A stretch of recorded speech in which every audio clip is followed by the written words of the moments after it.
হরে কৃষ্ণ, কৃষ্ণ কৃষ্ণ হরে হরে, হরে রাম, রাম রাম হরে হরে।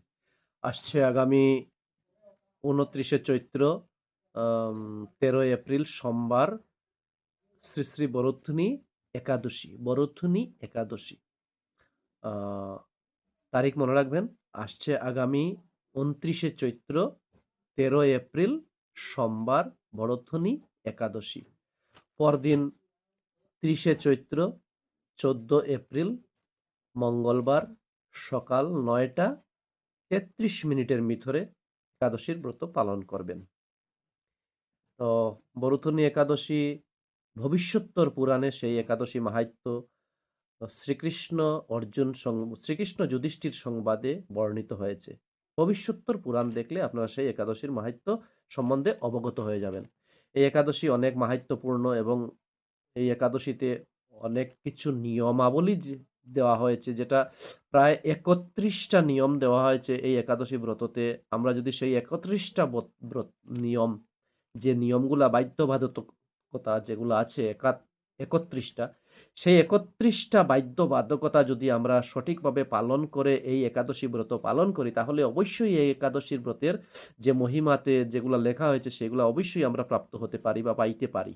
তো যাই হোক, এই একাদশী ব্রত আপনারা শ্রদ্ধা সহকারে পালন করবেন।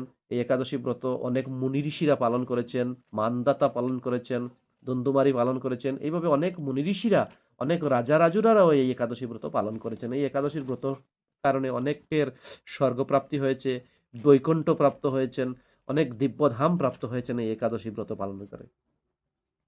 তা গত একাদশী, কামদা একাদশী, আমার কাছে অনেক লোক ফোন করেছেন যে, "প্রভু আপনার কথা মতো আমরা এই একাদশী ব্রত বা আপনার পাঠ শ্রবণ করে বা আপনার এই মাহাত্ম্য শ্রবণ করে আমরা একাদশী ব্রত পালন করছি। এই একাদশী ব্রত পালন করে অনেক আনন্দ পাচ্ছি। আমাদের এই একাদশী ব্রততে অনেক শারীরিক সমস্যা থেকে আমরা দূরীভূত হয়েছি। তাই আমরা মনের শ্রদ্ধা সহিত আমরা প্রত্যেকটা একাদশী ব্রত এবার পালন করবো। আমরা যে ওটা করবো, এটা করবো না, এরকম না। আমরা ১২ মাসে ২৪টা একাদশীই আমরা পালন করবো।" আবার আগামীতে নতুন বৎসর আসছে। সেই নতুন বৎসরে আমি আপনাদেরকে নেক্সট ভিডিওতে জানাবো। সেখানে পুরুষোত্তম মাসও আসছে। সেই পুরুষোত্তম মাসও অনেক তাৎপর্যপূর্ণ। আগামী জ্যৈষ্ঠ মাস হচ্ছে পুরুষোত্তম মাস।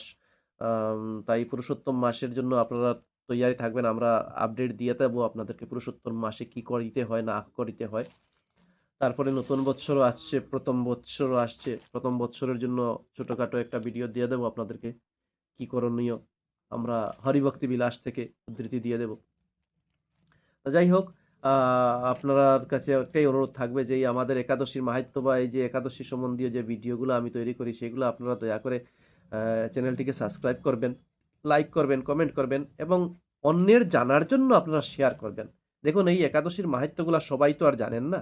একাদশী শুধু সবাই শুনেছেন যে একাদশী ব্রত নাকি একটা আমাদের আছে, করতে হয়। কেউ অনেকে করলে হয়, না করলে হয়। কারণ আমরা এগুলা সম্বন্ধে কোনোভাবেই অবগত নয়। আমাদের এগুলা কে বলবে আমাদেরকে বা আমরা কোথা থেকে পাবো এগুলা?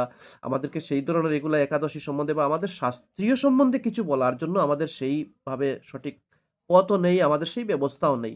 এগুলা জানার জন্য আমরা গুরুকরণ করি। গুরুকরণ করেও দেখা যাচ্ছে অনেক গুরু সংগঠন আছে যারার কাছে এগুলা একাদশী-টেকাদশী এরার কাছে কোনো ভ্যালুলেস। এগুলা জানেই না এরা এগুলা সম্বন্ধে। এরা তাদেরকে নিয়েই ব্যস্ত। তারা কিভাবে ভগবান সাজবে তা নিয়েই ব্যস্ত। যাই হোক, আমরা সনাতন ধর্ম যেহেতু আমাদের জন্ম, তাই সনাতন ধর্মের একাদশী সম্বন্ধে জানার জন্য আপনারা দয়া করে আপনারা এই একাদশী মাহাত্ম্য বা এই যে ভিডিওটা আপনারা শেয়ার করবেন, অন্যকে জানার ব্যবস্থা করে দেবেন।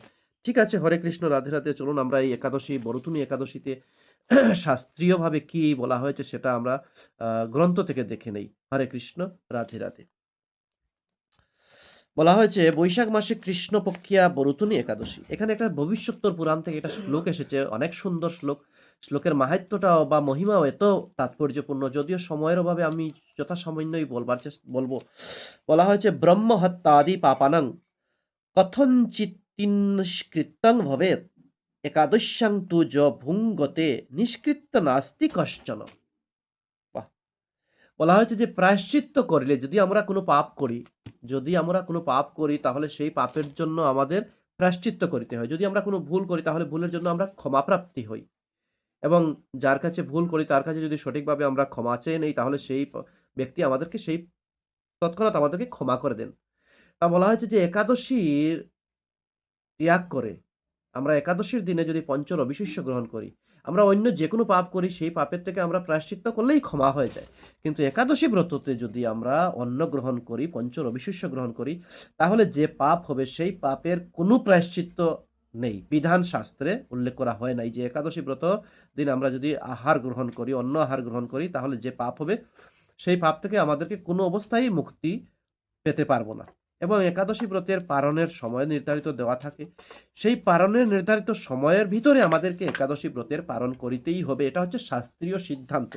এখন আমি আমার মনগড়া যদি চলি, আমি আমার মনগড়া যদি করি যে না আমি একাদশী করবো, পালনের সঙ্গে আমার কোনো সম্পর্ক নেই, করলেও করলাম, না করে নাই, সেটা হচ্ছে আমার ব্যক্তিগত ব্যাপার।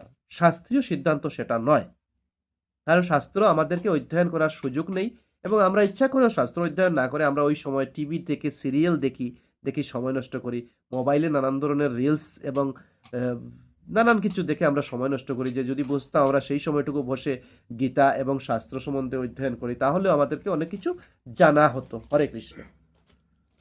তাইভাবে বলছেন যে বৈশাখ মাসে মহামহিম যুধিষ্ঠির মহারাজ ভগবান শ্রীকৃষ্ণকে প্রশ্ন করলেন যে, "হে ভগবান, এই যে বৈশাখীয় কৃষ্ণপক্ষীয় যে একাদশী তার নাম কি এবং এর মাহাত্ম্য কি এবং এটা কোথায় কোন গ্রন্থতে দেওয়া হয়েছে আপনি দয়া করে কৃপা করে আমাকে সবিস্তারে একাদশীর নাম এবং একাদশীর মহিমা আপনি আমাকে বর্ণনা করে বলুন। সেই যুধিষ্ঠির মহারাজের প্রশ্নের উত্তরে ভগবান শ্রীকৃষ্ণ যুধিষ্ঠির মহারাজকে বলছেন শ্রীকৃষ্ণ বললেন হে রাজন ইহলোক ও পরলোকে সৌভাগ্য প্রদানকারী বৈশাখীয় কৃষ্ণপক্ষীয় একাদশীর নাম বরতুনি। এই একাদশী ব্রত পালন করলে ইহলোকে মানে এই আমরা যে জড়জগতে আছি সেই জড়জগতে এবং পরলোকে পরলোকে আমরা আম সৌভাগ্য প্রদান হবে। আমরা তো জানি না আমাদের বাড়িঘর কোনটা। আমরা তো ভাবি এখানে আমাদের বিল্ডিং করেছি ৩ তলা বিল্ডিং, ৪ তলা বিল্ডিং, ৫ তলা বিল্ডিং, ১ তলা বিল্ডিং, ২ তলা বিল্ডিং, এটা আমার বাড়ি, এটা আমার ঘর, এটা আমার বাসস্থান। কিন্তু এটা যদি আমাদের বাসস্থান হয় তাহলে এই দেহ থেকে যখন আত্মা চলে যায়, তখন আমরা বলি যে উনি মারা গেছেন। উনি মারা যাওয়ার পরে কি এই বাড়িতে রাখা হয়? না ওই বাড়ি থেকে নিয়ে জ্বালিয়ে পুড়িয়ে শেষ করে দেওয়া হয়? তার মানে এটা আমাদের বাড়ি নয়। আমাদের বাড়ি হচ্ছে দিব্যধাম, গোলক বৃন্দাবন। আমরা সেখানের থেকে এসেছি। গীতাতে বলা হয়েছে মমৈবাংশ জীবলোকে জীবভূত সনাতন। আমরা ভগবানের অংশ। কিন্তু আমরা এখানে এসে মায়ার ছলে পড়ে আমরা সবাই ভুলে গেছি। ভুলে বলছি এটা আমার, এটা আমার, এটা আমার। কিন্তু এগুলা কিছুই আমাদের নয়। এগুলা সব হচ্ছে ভগবানের। আমিও ভগবানের। কিন্তু আমরা এগুলা ভুলে আমরা বলছি সেটা আমার, এটা আমার, এটা আমার। তো যাই হোক ভগবান এখানে বলছেন যে সৌভাগ্য লাভ হয় এই একাদশী পালন করলে। এই ব্রত পালনে জীবের সদা আনন্দ লাভ হয়, পাপ ক্ষয় হয়। মনুষ্য মাত্রেই ইহ পর উভয় লোকে সুখ সমৃদ্ধ লাভ করে জন্ম মরণ চক্কর থেকে আমরা উদ্ধার হই। এই যে বারবার জন্ম, বারবার মরণ, বারবার জন্ম, বারবার মরণ। আমরা বারবার জন্ম হচ্ছে এবং বারবার আমরা মরে যাচ্ছি। কিন্তু আমরা বলছি যে না এটাই আমার, এটাই আমার। কিন্তু আমি যে কবে যে আমার সেই ঘর থেকে এসেছিলাম, কবে যে আমি সেই দিব্যধাম থেকে এসেছিলাম, এই ঘুরতে আছি বাজারের মধ্যে শুধু এখান থেকে এখানে, এইখান থেকে এখানে। তাই আমাদেরও কর্তব্য আমরা ভগবত ধামে যাওয়ার প্রস্তুতি নেওয়া। তার জন্যই আমাদের গুরুকরণ। এখানে গুরুকরণ মানে আমাদের অন্য কিছু নয় যে গুরু আমাকে সঠিক পথ দেখাবেন যে কিভাবে আমি আবার যাতে আমার সেই বাড়িতে পৌঁছতে পারি।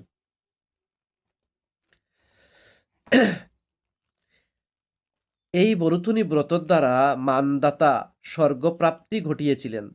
দুন্দুমার আদি বহু রাজা মুক্ত হয়েছিলেন। ১০ সহস্র বর্ষব্যাপী তপস্যার ফল এই বরুথুনি একাদশী ব্রত পালনে লাভ করা যায়। কুরুক্ষেত্রে সূর্যগ্রহণের সময়ে ১ মণ স্বর্ণ দান করিলে যে ফল পাওয়া যায় তাহার সমান ফল বরুথুনি একাদশী পালনে লভ্য হয়। ১ মণ মানে বোধহয় ৪০ কেজি। সেই ৪০ কেজি সোনা যদি কুরুক্ষেত্রে সূর্যগ্রহণের সময় দান করা হয়, সেই দানে যে পুণ্যফল পাওয়া যায়, সেই পুণ্যফল এই বরুথুনি একাদশী পালন করলে অবশ্যই পাওয়া যায়। তাই বলছেন, হে নৃপশ্রেষ্ঠ অশ্বদান অপেক্ষা গজদান মহৎ। কেউ যদি ঘোড়া দান করে, ঘোড়া দান থেকেও হাতি দান অনেক পুণ্যফলদায়ক। গজদান অপেক্ষা ভূমি দান। যদি কেউ হাতি দান করে, হাতি দান থেকেও বেশি পুণ্য লাভ হয় যদি কেউ জমিন দান করে, ভূমি দান করে। তদপেক্ষা তিল দান অধিক পুণ্যদায়ক। তার থেকেও আরো পুণ্যদান হচ্ছে তিল দান। তিল যদি কেউ কাউকে দান করে তাহলে তিল দানে অনেক পুণ্য লাভ হয়। আবার তাহা অপেক্ষা স্বর্ণদান অপেক্ষা অন্নদান অধিক ফলদায়ক। বলছে যে তিলদান থেকে অধিক ফলদান হচ্ছে স্বর্ণ, যদি সোনা যদি কেউ কাউকে দান করে। তাই বলছে সোনাদান থেকে অধিক ফল হচ্ছে অন্নদান। অভুক্তকে খাওয়ানো, অন্নদান করা, অভুক্তকে ভক্ষণ করানো, ভোজন করানো, সেটা হচ্ছে সবথেকে বেশি দান।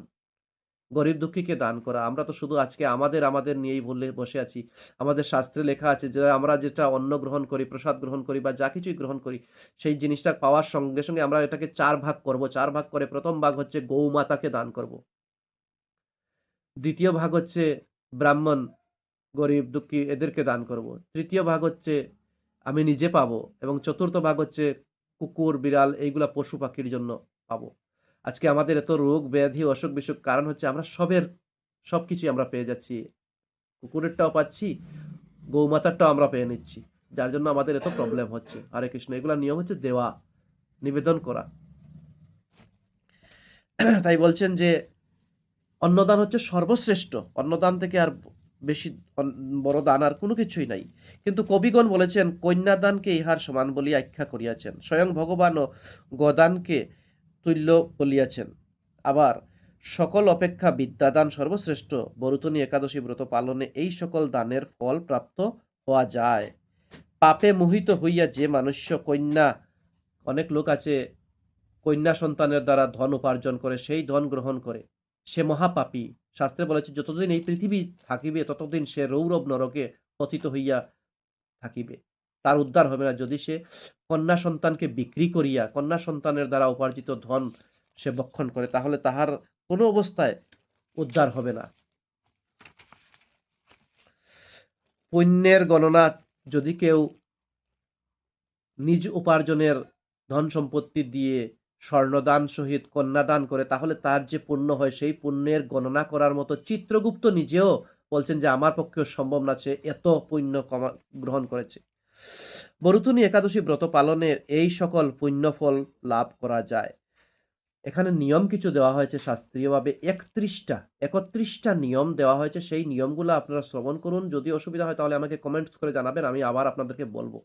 প্রথম বলা হয়েছে কাংস পাত্র মানে কাঁসার পাত্রে ভোজন একাদশীর আগের দিন, মানে দশমী দিনে, একাদশী দিনে এবং দ্বাদশী তিথিতে কাংস পাত্রে ভোজন। মাংস, মসুর, চানা, চনক, ছোলা, ভুট্টা, কৌদ দরিদ্র লোকের ভোগ্য এক প্রকার ক্ষুদ্র শস্য। এখানে বলা হচ্ছে চানা, মসুরি ডাল, মাংস, ছোলা, তারপরে বলা হচ্ছে শাক, মধু, অপরের অন্ন, পরে পুনর্ভোজন, অন্য গৃহে গিয়া অন্য ঘরে গিয়ে ভোজন করা, স্ত্রী সঙ্গ, এই 10 প্রকার কার্য একাদশীর দিনে বর্জনীয়।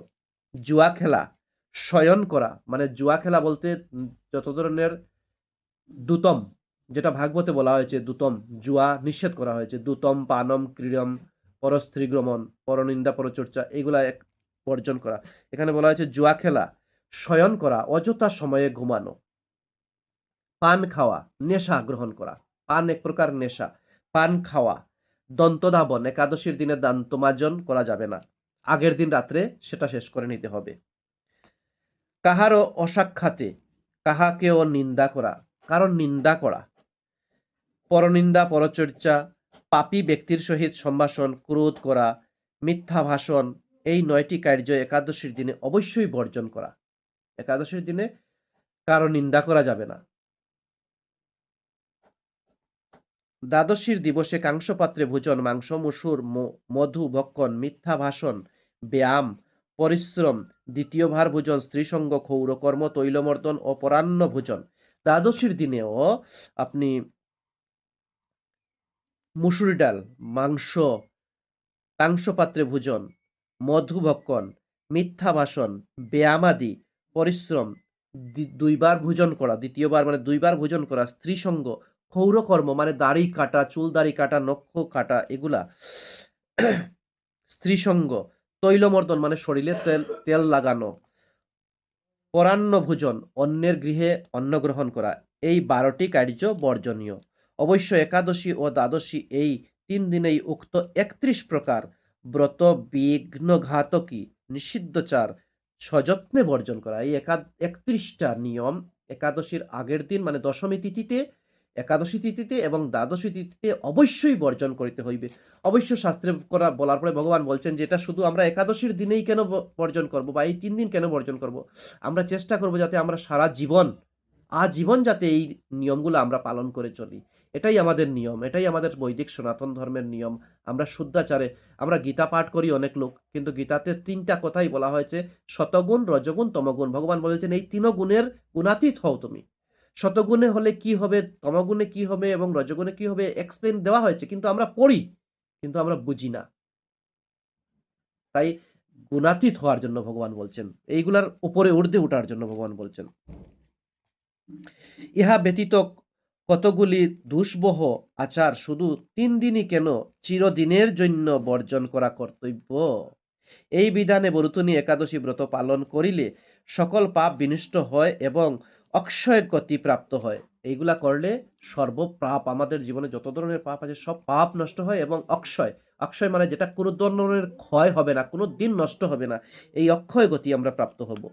যিনি হরিবাসরে রাত্রি জাগরণ করিয়া শ্রী ভগবান জনার্দনের পূজা করেন তিনি সর্বপাপ মুক্ত হইয়া পরমাগতি লাভ করেন। এই ব্রত কথা শ্রবণ ও পঠনে ১,০০০ গোদানের ফল এবং সর্বপাপ বিমুক্ত হইয়া অন্তে বিষ্ণুলোকে গতি লাভ হয়। এই একাদশী ব্রততে এত মাহাত্ম্য দেওয়া হয়েছে যে সর্বপাপ আমাদের ক্ষয়ে আমরা বিষ্ণুলোক পর্যন্ত আমরা প্রাপ্ত হতে পারি, যদি সঠিকভাবে নিয়ম পালন করে আমরা একাদশী ব্রত পালন করি।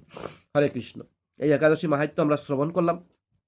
এখন বলছি, এই একাদশী দেখুন আমাকে অনেক লোক ফোন করে, আমাকে অনেক ফোন করে বলে যে, "প্রভু দেখুন, আমাদের তো করার অনেক ইচ্ছা, কিন্তু আমাদের ঘরে আমাদের পিতা-মাতা এরা আমাদেরকে বাধাপ্রাপ্ত করেন। এখনো বয়স হয় নাই। এখনো করে কি হবে? অমুক করেনি, অমুক তো করে না। এগুলা কি সবে করতে হয়? এগুলা সবে কি করেনি কি এগুলা?" এরকম আমাদের ঘরে আমাদের গার্ডিয়ান আমাদেরকে বলে। আমরা গার্ডিয়ানটের কারণে আমরা করতে পারি না। তাই সেই গার্জিয়ানদের রাতুল রাঙ্গাচরণে আমার করজোড়ে দণ্ডবত প্রণাম জানিয়ে বলছি, আপনারা নিজে শাস্ত্র জানুন, শাস্ত্রকে পড়ুন, আপনাদের বাচ্চাকে ধর্মের আনুগত্যে আনুন, ধর্মশিক্ষা দান করুন। কেন ওদেরকে বাধাপ্রাপ্ত করাচ্ছেন? আপনি নিজে করুন, সঠিক শাস্ত্র জানুন, সাধু সঙ্গে আসুন, সাধু সঙ্গে আসুন, সাধু সঙ্গে বসে শাস্ত্র শ্রবণ করুন। শাস্ত্র শ্রবণ করে নিজে করুন এবং নিজের বাচ্চাদেরকে উৎসাহিত করুন। অন্যান্য ধর্ম দিকে দেখুন আপনারা চেয়ে। কিভাবে ওদের ধর্ম পালনের জন্য ওদের বাবা-মা ওদেরকে প্রেরণ করছে যে, "যাও, ধর্ম পালন করো।" আমরা ধর্ম থেকে বিরতি দিচ্ছি আমাদের সন্তানকে। আমরা নিজে তুলসীর মালা গ্রহণ করি না, সন্তানকেও দেই না। শাস্ত্রে উল্লেখ আছে তুলসী মালাবিহীন কোনো কর্ম করা যাবে না। ইভেন কি পিতৃকার্য, মাতৃকার্য, শ্রাদ্ধ কার্য, পূজা আদি যা কিছু করব আমরা, তুলসীর মালা গলাতে থাকতে হবে। পিএম বাগচি ডাইরেক্টরি পঞ্জিকার ৪৯১ ১৩৩২ বাংলা ৪৯১ নম্বর পাতা আপনারা দেখবেন। ওইখানে লেখা আছে বিষ্ণু পূজা করতে হলে কিভাবে ব্রাহ্মণ হতে হয়। আমরা তো ব্রাহ্মণ, আমাদের কিভাবে পূজাতে বসতে হয়। পিএম বাগচি ডাইরেক্টরি পঞ্জিকা পেজ নাম্বার 491 ৪৯১ নম্বর পাতা ১৩৩২ বাংলা। দেখে নেবেন এই বৎসর, যেটা রানিং চলছে বৎসর। ওইখানে লেখা আছে ব্রাহ্মণ ব্যতীত অন্য কারো এই পূজার অধিকার নেই। ব্রাহ্মণ বলতে কোনো জাত ব্রাহ্মণ না, ব্রহ্ম জনাদি ব্রাহ্মণ। এবং লেখা আছে সেই ব্রাহ্মণের কি রকম হতে হবে, ব্রাহ্মণ পুরোহিত কিভাবে হতে হবে। পুরোহিতের গলাতে তুলসীর মালা থাকতে হবে, ঊর্ধ্বপুণ্ড বৈষ্ণব তিলক দ্বাদশঙ্গে থাকতে হবে, তবে তিনি বিষ্ণু পূজার অধিকারী। আমি বলি নাই, পঞ্জিকা আমি লিখিও নাই। তাই আপনারা তুলসীর মালা কেন ধারণ করবেন না? তুলসীর মালা ধারণ করুন। তুলসীর মালা আমাদের সনাতন ধর্মের আমাদের মুনি ঋষিরা তুলসীর মালা ধারণ করেছেন। আমরা যে আর্য ঋষিদের দোহাই দেই, সেই আর্য ঋষিরা কিন্তু তুলসীর মালা ধারণ করেছেন। প্রত্যেকের তুলসীর মালা ছিল, তিলক ছিল। তাই হরে কৃষ্ণ, আপনারা নিজে করুন এবং আপনাদের সন্তানকে করার ব্যবস্থা করে দিন। আপনি আচরিয়া ধর্ম জীবের শিখায়, ধর্ম বলে জানিস সেথায়। আপনি না আচরিলে অন্যরে শিখানো না যায়। আগে নিজে আচরণ করুন, তারপরে অন্যকে বলুন করার জন্য। হরে কৃষ্ণ। আর বিশেষ কি, আপনারা আগামী আসছে ২৯শে চৈত্র, ১৩ই এপ্রিল সোমবার বরুথুনি একাদশী ব্রত পালন করুন সবাই মিলে, এবং পরদিন 30শে চৈত্র মঙ্গলবার ১৩ এপ্রিল সকাল ৯টা ৩৩ মিনিটের ভিতরে একাদশী ব্রতের পালন করুন। একাদশী ব্রতের পালন করুন। আমি এত কথা বলেছি, যদি আপনাদের কথাগুলো ভালো লাগে থাকে তাহলে অবশ্যই অন্যকে জানার ব্যবস্থা করে শেয়ার করে দেবেন। চ্যানেলটিকে লাইক, কমেন্ট, সাবস্ক্রাইব করবেন। আর বিশেষ কি, হরে কৃষ্ণ, কৃষ্ণ কৃষ্ণ হরে হরে, হরে রাম, রাম রাম, হরে হরে। জয় জয় নিতাই গৌর রাধেশ্যাম।